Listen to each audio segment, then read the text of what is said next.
کرنے کے کام کرتے ہوئے، بچنے کی چیزوں سے بچتے ہوئے، ہر جگہ جماعت کے نکالنے کی محنت کرتے ہوئے، ہر جگہ مسجدوار جماعت بنانے کی محنت کرتے ہوئے، بنی ہوئی جماعت ہے تو اس کو کام پر لگانے کی فکر کرتے ہوئے، دعا کرتے ہوئے اور اپنی محنت لگاتے ہوئے، اور رات کو اچھا وقت لے کر اللہ کے سامنے آنسو بہاتے ہوئے اور مناجات کرتے ہوئے ایسا اچھا 4 مہینہ لگانا کہ ہمارے دلوں کا رخ صحیح ہو جائے اور ہمارا فکر صحیح ہو جائے۔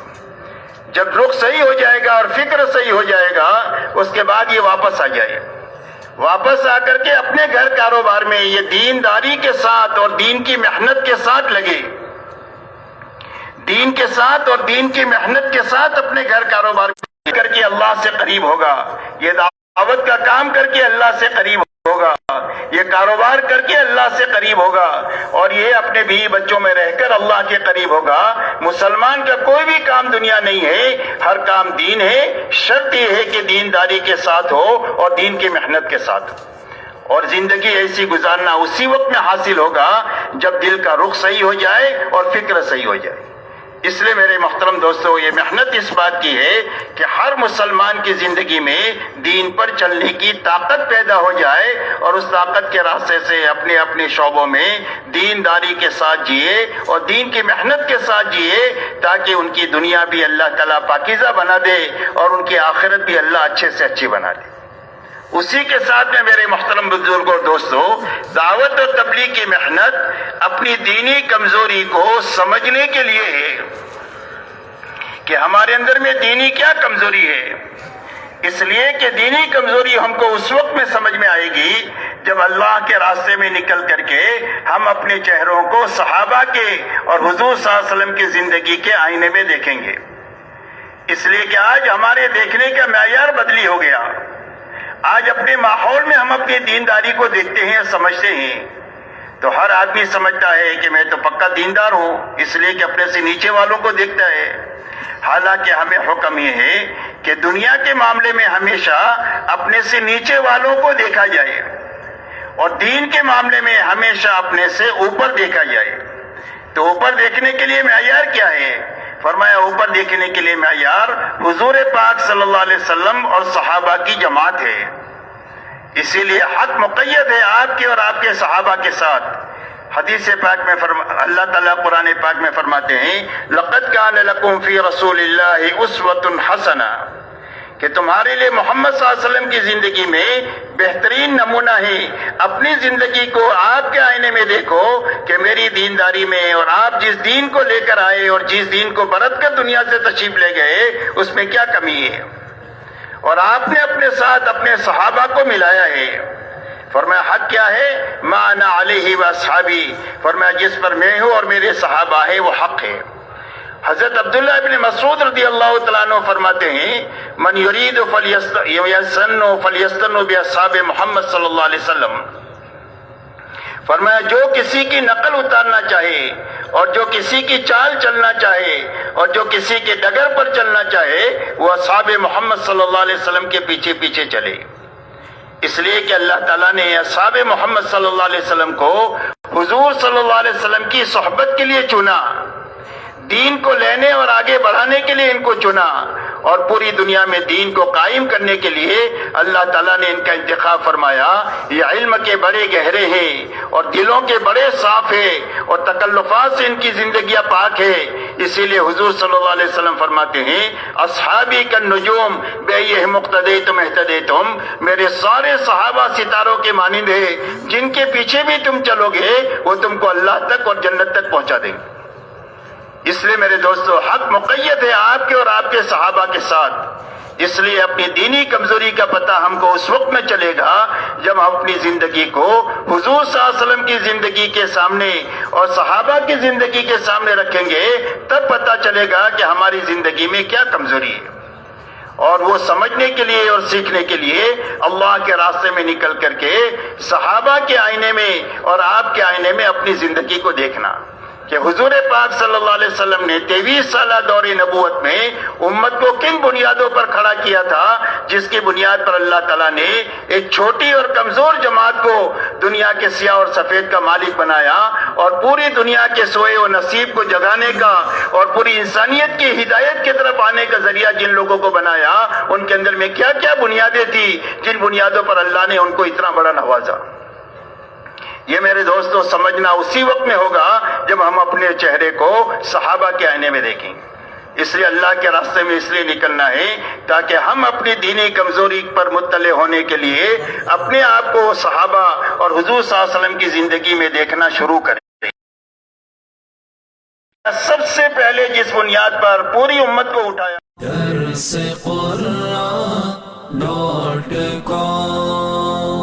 www.darsequran.com